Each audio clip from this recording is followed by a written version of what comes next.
See?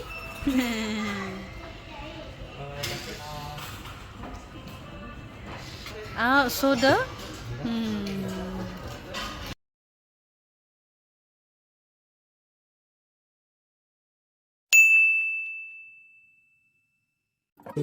Hi guys! Kumusta na kayo? Kumusta na ang buhay-buhay natin? Eto nga at matagal-tagal din kami hindi nagpaparamdam dito. Kaya kumusta na kayo guys? Hope everyone is okay at marami na rin tayong nadadaanan ng mga pagsubok o problema sa buhay natin. Ang importante ay malusog tayo, nagdadasal araw-araw, at laging may tiwala sa itaas.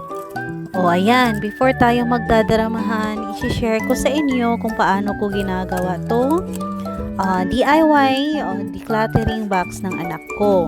Problema ng mga mamis, lagi kasi nakakalat ang mga damit ng mga anak natin. Hindi natin alam kung saan natin dapat ilalagay. And got this idea na medyo useful naman at maganda rin sa mga bata. Itong box na to pala guys ay kinuha ko doon sa box ng pressure cooker namin. Dahil nga aside from nagkakalat lang sa tabi-tabi, kaya ang ginawa ko ay gagawin ko na lang siya ng decluttering box. Ito naman, ito yung box na binili kong bago naming humidifier. Maliit lang naman siya at gagawin ko rin ito siyang decluttering box. Yung malaki ay para sa mga damit na nagkakalat at ito namang maliit ay para sa mga laruang nagkakalat. O diba? Ideal? Ideal? DIY decluttering box. Nabili ko pala tong cover na to. Ang ganda talaga. Nabili ko to sa Daiso dito malapit sa amin. Isa siyang princess covers. Ang gaganda ng covers ng mga designs niya. At alam kong magugustuhan din to ng anak ko. Very friendly, kids-friendly design siya. Siguro naman mai-encourage din tong anak kong magligpit ng mga kalat niya. Madali lang naman siyang gawin. Talagang tatanggalin mo lang yung nakakover sa likod niya and tadang! Yan, hirap na hirap ako maglagay. Medyo marikit kasi siya. Pero talagang very madali lang talaga siyang gawin. Madali siyang idikit. Hindi na kailangan ng scotch tape o kung ano-ano pang ani-ani na pandikit. Yan, medyo nahihirapan din ako maglagay dyan, pero at least alam kong maganda naman ang kinalabasan.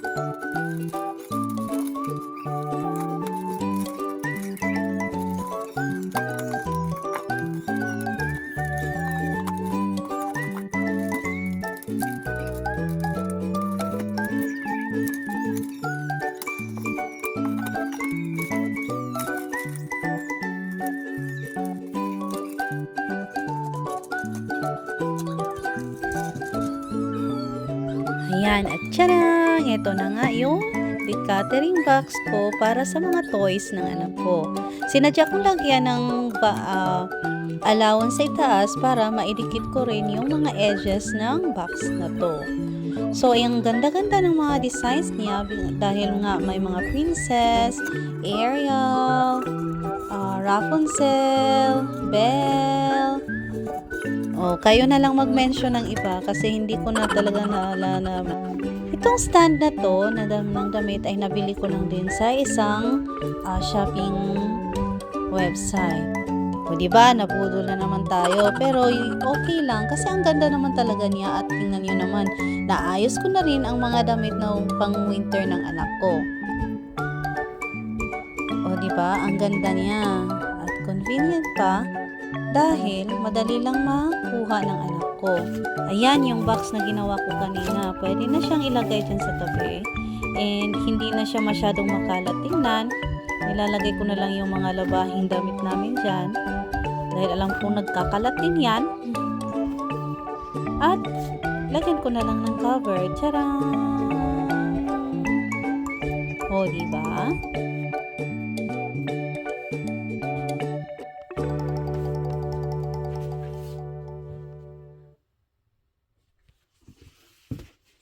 Yung para naman sa toys ay nilagay ko lang sa taas ng kabinet ng anak ko para madali lang niyang maabot at mailagay lahat ng mga nagkakalat niyang mga toys. O, di ba? So, maganda na at malinis pa tingnan yung kwarto. After ko gumawa ay inopen ko na yung binili naming anong tawag nito? Nendo. Isa siyang colorful clay na pwedeng paglaruan ng anak nyo. Nabibili ko pala to sa Daiso din. Kaya, ayan. You like Nai-enjoy niya daw niya at see you!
po sila.